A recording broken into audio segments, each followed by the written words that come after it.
सो hey everyone, आज हम लोग करने वाले हैं यहाँ पर डीपी। लेकिन डीपी समझने से पहले हमें यहाँ पे रिकर्जन की थोड़ी सी नॉलेज होनी चाहिए। सो मैं आपको पहले थोड़ा सा ओवरव्यू दे देता हूँ यहाँ पर रिकर्जन के बारे में। सो रिकर्जन से हम लोग क्या करते हैं, जब भी हमें यहाँ पर एक ही प्रॉब्लम में बार बार सोल्व करनी पड़ती है तो उसके लिए हम लोग यहाँ पे रिकर्जन का यूज करते हैं।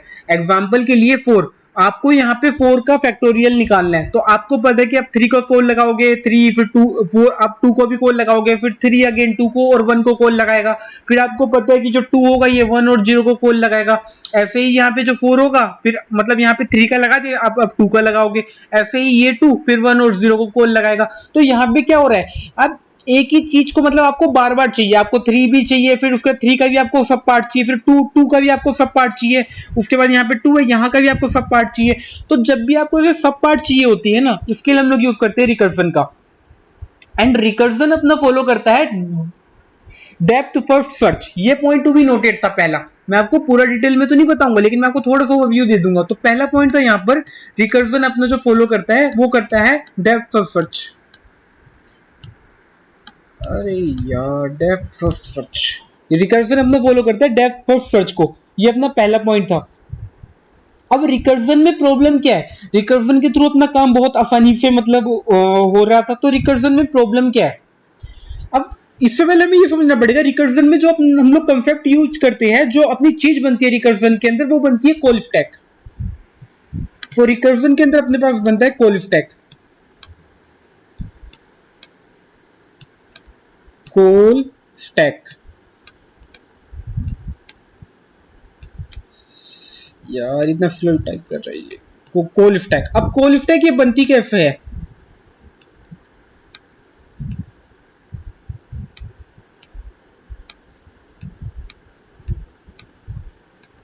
तो सबसे पहले क्या होता है यहाँ पर, मान लो यहाँ पे 4 ही अपने पास फिबोनाची के नंबर है। तो सबसे पहले यहाँ पे क्या होगा, फिबोनाची ऑफ 4 कॉल हो जाएगा, फिबोनाची ऑफ 4। क्योंकि ये डेप्थ ऑफ सर्च में काम करता है तो उसके बाद ये डेप्थ में जाएगा, 4 की डेप्थ में जाएगा 3।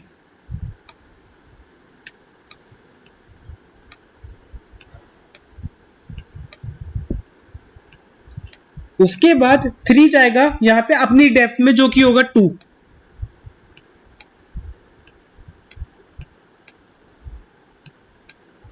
एंड उसके बाद यहाँ पे होगा अपना बेस केस, जो कि होगा फिबोनाची ऑफ 1। एंड यहाँ पे फिबोनाची चाहे 0 भी ले सकते हो। तो ये यहाँ पर क्या हुआ, यहाँ पर ये डेप्थ फर्स्ट सर्च यहाँ पे काम कर रहा है। लेकिन आपको कैसे पता चले डीएफएस पे वर्क कर रहा है, डीएफएस डेप्थ फर्स्ट सर्च। तो यहाँ पे जितना आपका फिबोनाची का साइज होगा ना, यहाँ पे 4 है तो आपकी उतनी ही कॉल स्टैक में एलिमेंट होंगे। सो ये था पहला पॉइंट रिकर्जन के बारे में, कि रिकर्जन अपना डेप्थ फर्स्ट सर्च को फॉलो करता है एंड यहाँ पे लगती है कॉल स्टैक। अब रिकर्जन में क्या प्रॉब्लम है कि हम एक ही चीज को यहां पर बार बार यहां पर बुला रहे हैं। लेकिन अगर हम फिबोनाची नंबर की बात करें तो फिबोनाची नंबर रिकर्जन से बहुत आसानी से हो जाएगा। एग्जांपल के लिए रुको, मैं आपको दिखाता हूं। एग्जांपल के लिए हम यही इसी एग्जांपल पे यहां पर दोबारा आगे, और मैंने इसको यहां पे कर दिया रीसेट। अब देखो फिबोनाची नंबर कितने आसानी से हम लोग निकाल सकते हैं। तो हमें पता है कि अगर अपना पहले हमें यहाँ पे बेस कंडीशन देनी पड़ती है। अगर अपनी n की वैल्यू 0 हुई और हमें और लगाना है, मतलब दोनों में से कोई भी कंडीशन हुई, या अपनी n की वैल्यू 1 हुई, तो हम क्या कर देंगे, यहाँ पर रिटर्न कर देंगे n की वैल्यू। बिल्कुल कोई दिक्कत नहीं है यहाँ पर। एंड उसके बाद हम क्या करेंगे, Fibonacci of n-1 plus Fibonacci of n-2। अब ये पूछोगे फिबोनाची कहां से आ रहा है, ये देखो यार ऊपर हमने फिबोनाची फंक्शन यहाँ पे डिफाइन किया है n-2। तो इन दोनों को हम लोग यहाँ पे प्लस कर देंगे एंड इसका जो आंसर आएगा, ये इसका जो भी आंसर आएगा इन दोनों को प्लस करके, उसको हम एक वेरिएबल में यहाँ पे स्टोर कर लेंगे। एंड उसके बाद क्या करेंगे, हम उस वेरिएबल को यहाँ पे रिटर्न कर देंगे। बिल्कुल सिंपल है। तो जैसे हम उसको यहाँ पे रिटर्न कर देंगे, अब हम यहाँ पे इसको कंपाइल करके देख लेते हैं अपना कोई लॉजिकल अपना कोई सिंटैक्स एरर तो नहीं है। तो मैंने इसको यहाँ पे कंपाइल कर दिया एंड ये मेरा कंपाइल हो गया, तीनों टेस्ट केस पास हो गए मेरे। यहाँ पर मैं सबमिट करूंगा, ये सबमिट भी हो जाएगा। लेकिन दिक्कत क्या है, प्रॉब्लम क्या है, सबमिट होने में थोड़ा सा टाइम हो रहा है एंड ये यहाँ पे सबमिट भी हो गया। प्रॉब्लम है इस चीज में, ये देखो यार यहाँ पे इसकी जो टाइम टाइम तो ठीक है बट जो इसकी स्पेस, इसका जो टाइम है ये बिग ऑफ 2n है। अभी 2n क्यों है टाइम? अब देखो इसी चीज को अब हम समझते हैं। इस प्रॉब्लम का जो कॉम्प्लेक्सिटी थी, टाइम था, मैं यहां पे लिख देता हूं।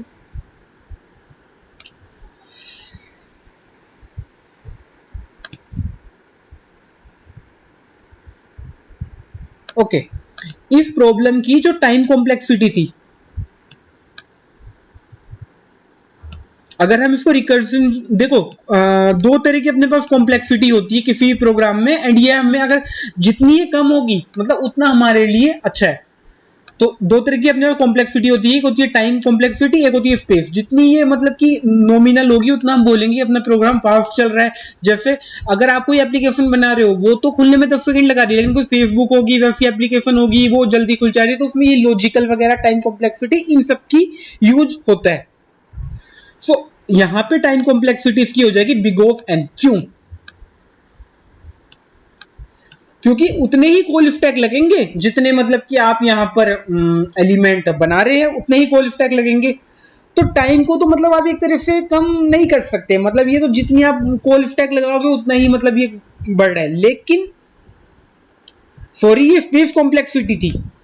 स्पेस कॉम्प्लेक्सिटी का अंदर कि जितनी बार आप कोल लगाओगे उतना स्पेस, एंड इसकी टाइम कॉम्प्लेक्सिटी यहां पर हो जाएगी, एंड इसकी यहां पे टाइम कॉम्प्लेक्सिटी हो जाएगी बिग ऑफ एन स्क्वायर। ये प्रॉब्लम है, बिग ऑफ एन, अबे यार, बिग ऑफ एन स्क्वायर, हाँ हो गया। सो ये इसकी हो जाएगी यार, एन स्क्वायर नहीं होगी, 2n होगी। इसकी कॉम्प्लेक्सिटी होगी बिग ऑफ 2n। अब ये 2n क्यों होगी? चलो अब हम देखते हैं 2n क्यों होगी। इसमें क्या होगा, need to pause the video for a minute, sorry for the interruption. So हम लोग कहां थे? यस। सो अगर इसकी जो टाइम कॉम्प्लेक्सिटी है अब ये है बिग ऑफ 2n, क्या हम इसको किसी तरीके से कम नहीं कर सकते इसकी टाइम कॉम्प्लेक्सिटी? ये जो इसकी टाइम कॉम्प्लेक्सिटी है क्या हम इसको किसी तरीके से कम नहीं कर सकते? जवाब है हाँ, हम इसको कम कर सकते हैं एंड इसके लिए हम लोग यूज करते हैं डीपी का। वेल ये जो पूरा है ना, इसके लिए हम लोग यूज करते हैं डीपी का। चलो मैं आपको डीपी के बारे में थोड़ा सा अब यहां पे आपको बताना स्टार्ट करता हूं। तो पहली बात हमने ये जानी हम लोग डीपी का यूज क्यों करते हैं।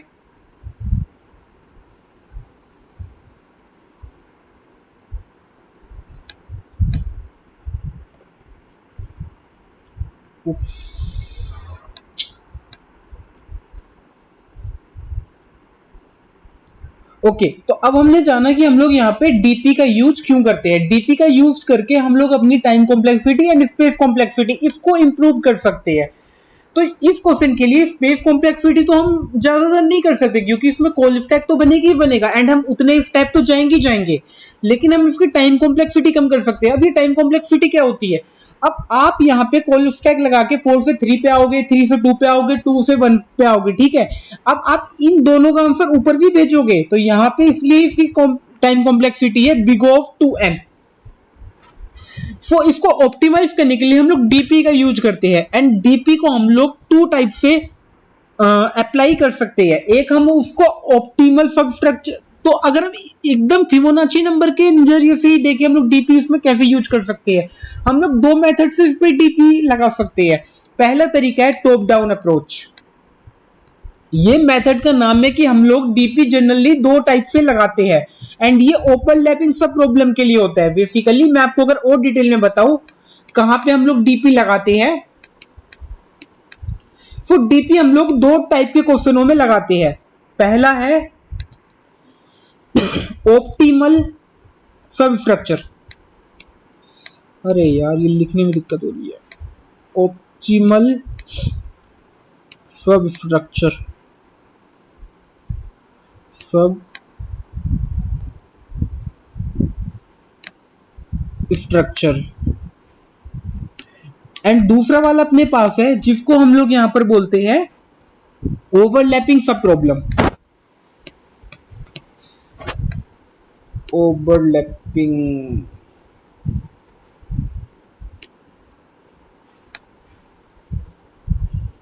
ओके जिसको हम लोग बोलते हैं यहां पर ओवरलैपिंग सब प्रॉब्लम। अब ये ऑप्टिमल क्या होता है? ऑप्टिमल का मतलब ऐसे समझो आप, ऑप्टिमल मतलब आप समझ सकते हो, अगर मान लो ये आपकी यहां पर मेज है, मेज का मतलब चलो छोड़ो, ये आपका यहां पर एक आपको ऐसा कुछ पैटर्न गिवन है एंड आपको क्या करना है, आप यहां पर ये रे, आप ये रे एंड आपको यहां पे जाना है, ये आपकी डेस्टिनेशन है। तो आप कैसे जाओगे? आप बोलोगे एक कदम इधर चल लेते हैं, एक कदम इधर चल लेते हैं, वेरी गुड। एंड या आप बोल सकते हो एक कदम इधर चल लेते हैं, एक कदम इधर चल लेते हैं, अगेन वेरी गुड। आप दोनों तरीके से यहां पर पहुंच सकते हो, है ना, हम दोनों तरीके से यहां पर पहुंच सकते हैं। सो ऐसी प्रॉब्लम को हम लोग बोलते हैं ऑप्टिमल सब स्ट्रक्चर की प्रॉब्लम। दूसरे तरीके अपने पास प्रॉब्लम आती है जिसको हम लोग बोलते हैं ओवरलैपिंग। फिबोनाची ओवरलैपिंग का ही एग्जांपल है। सो इसमें हम लोग क्या करते हैं, अपनी प्रॉब्लम को सब कैटेगराइज करते हैं एंड इसमें हम लोग कंसेप्ट यूज करते हैं लाइक मेमोनाइजेशन हो गया, एंड उसके बाद हम लोग इसमें कंसेप्ट यूज कर सकते हैं लाइक अपने पास मेमोनाइजेशन। हम मेमोनाइजेशन अभी देखेंगे क्या होता है, एंड फिबोनाची नंबर हो गया इसका एग्जांपल। ओके, फिबोनाची नंबर हो गया इसका एग्जांपल। अब हम लोग ये अपने पास जो ओवरलैपिंग की प्रॉब्लम है, अब जनरली इसको हम लोग टू टाइप से क्लासिफाई कर सकते हैं। सबसे पहला अपने पास तरीका होता है जिसको हम लोग बोलते हैं यहां पर top down approach. Top down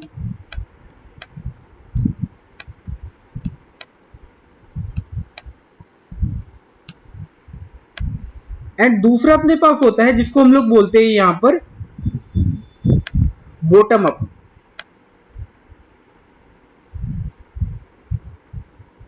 bottom up.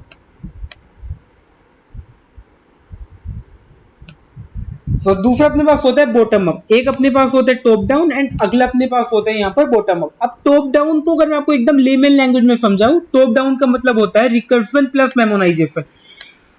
अच्छा, उससे पहले हमें मेमोनाइजेशन मतलब पता होना चाहिए, तो मैं यहां पे पहले लिख देता हूं रिकर्सन प्लस मेमोनाइजेशन। रिकर्सन, यार लिखने में बहुत दिक्कत आ रही है। Recursion plus मेमोनाइजेशन। मेमो,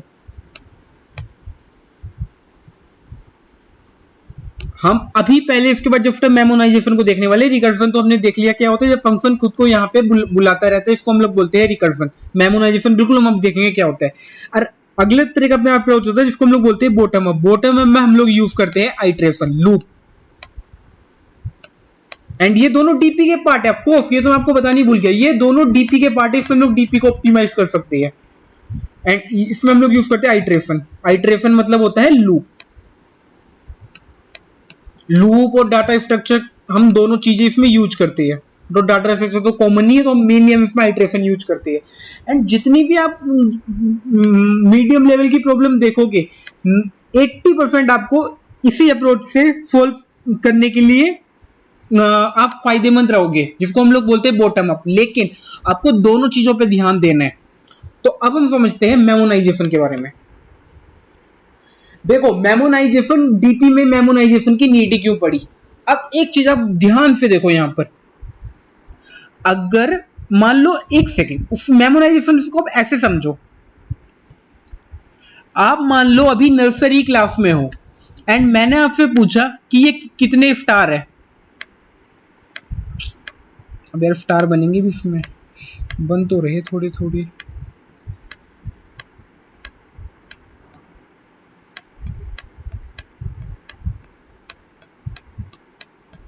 थोड़ा सा टाइम लगेगा यार।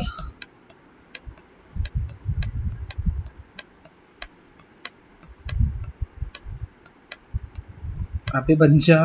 हाँ, अब मैंने आपसे पूछा कि यहाँ पर ये कितने स्टार है, तो आप क्या करोगे? बिल्कुल छोटे बच्चे की तरह काउंट करोगे। चलो काउंट करते हैं, 1 2 3 4 5 6 7 8 9 स्टार है यहाँ पर।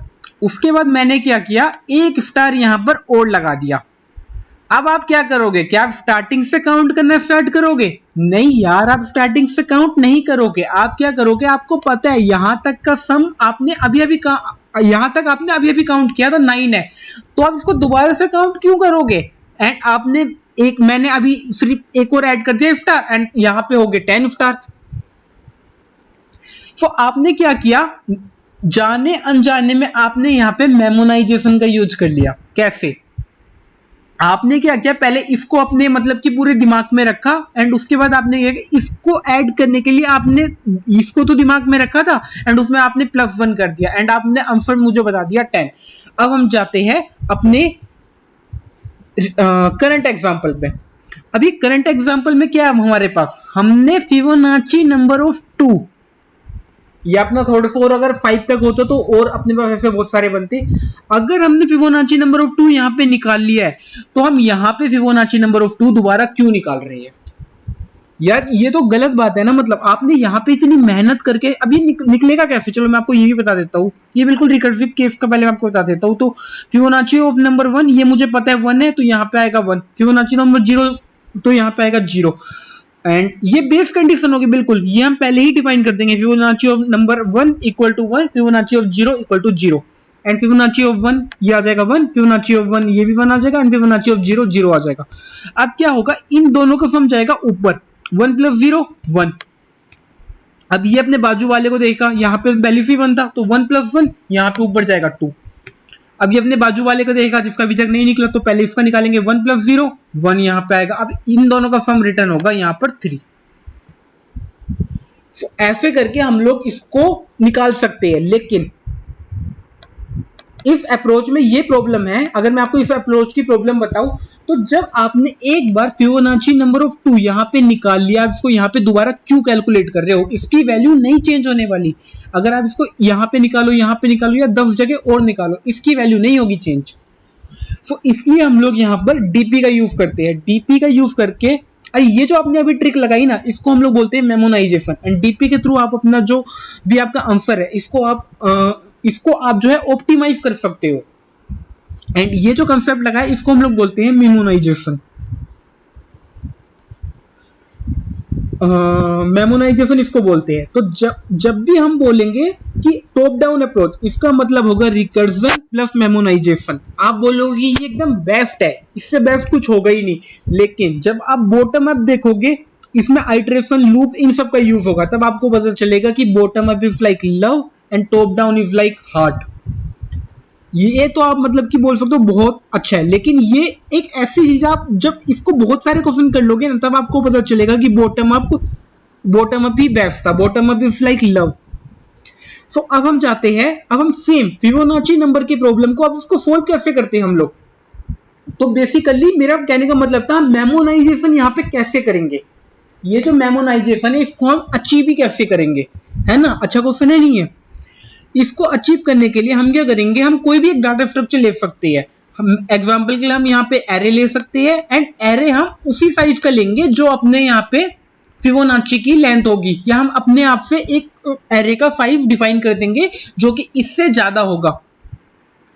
एंड उसके बाद क्या करेंगे, हम ये जो अपने यहाँ पे रिकर्सिव लगाया था, हम यहाँ पे भी रिकर्सिव लगाएंगे, बट यहाँ पे हम उस आंसर को इसके एरे के अंदर, इस डाटा स्ट्रक्चर के अंदर हम इस वाले आंसर को यहाँ पे स्टोर कर देंगे। सो जब भी अब मुझे बाद में फिबोनाची नंबर ऑफ 2 की नीड होगी, मैं यहां से इसको बुला लूंगा रेदर देन दोबारा कैलकुलेट करके। अब चलो इसका हम प्रोग्राम बना के देखते हैं।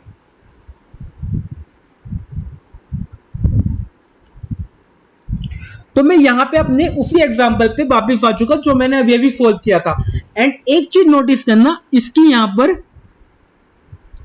जो इसने टाइम लिया था 8 मिलीसेकेंड लिया था, एंड अब मैं सेम चीज को करने वाला हूं using top down approach. And उसके बाद आप इसकी यहाँ पे टाइम कॉम्प्लेक्सिटी देखना, ये बिल्कुल हाफ हो जाएगी, हाफ से भी कम हो जाएगी, एन हो जाएगी बिल्कुल। सो मैं इसको यहाँ पे स्टार्ट करता हूं।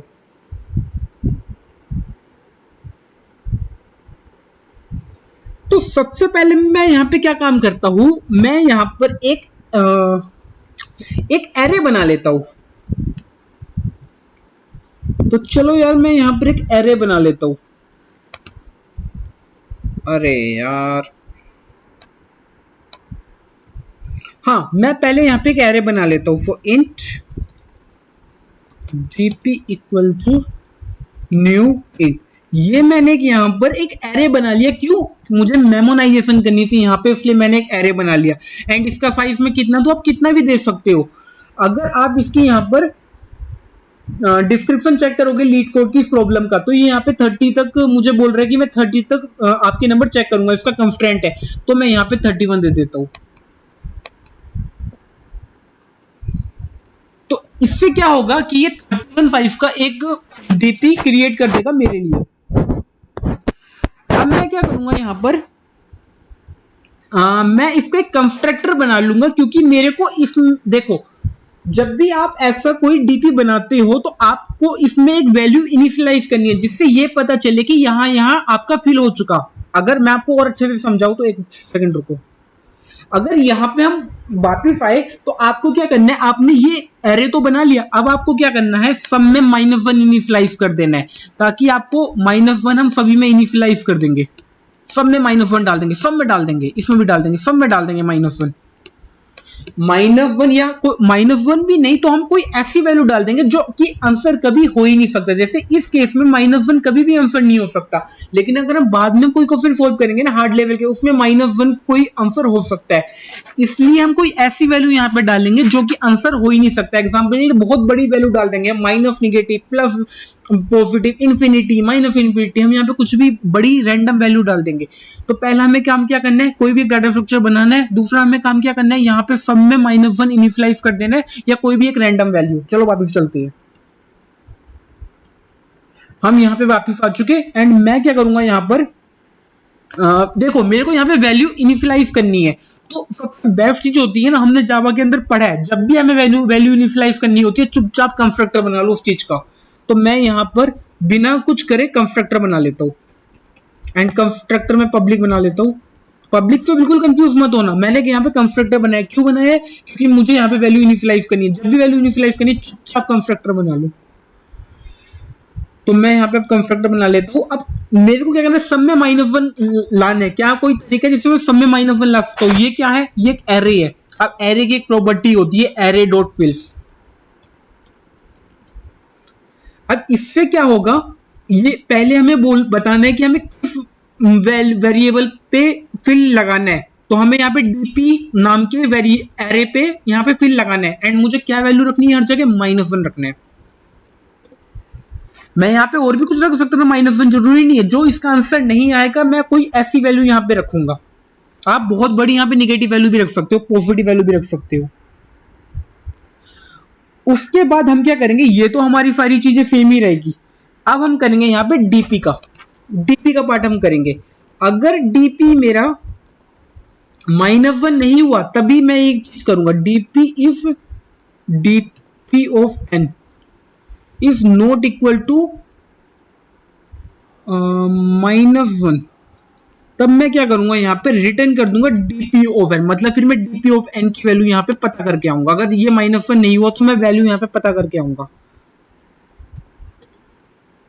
सो यस, ये यहाँ पर मैंने कर दिया। लेकिन जब मैं इसको यहाँ पे पता करने जाऊंगा तो ये तो मेरे को आंसर रिटर्न कर देगा। मेरे को आंसर यहाँ पे रिटर्न नहीं करना, मेरे को यहाँ पर उसको डीपी में स्टोर करना है। तो स्टोर करने के लिए मैं यहाँ पर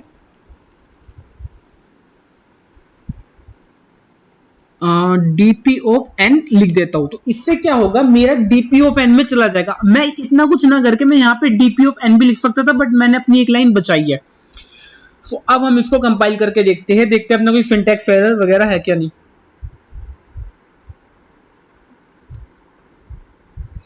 तो ये अपना टेस्ट केस तो ये अपना एक्सेप्ट तो हो चुका, तीनों अपने केस एक्सेप्ट हो चुके। अब हम इसको सबमिट करते हैं कि अपने पास कोई एरर आता है क्या, जैसे टीएलई टाइम लिमिट एक्सीड या ऐसा कोई एरर आता है क्या? नहीं आया। एंड ये जो चीज देखने वाली थी ना, ये थी इसकी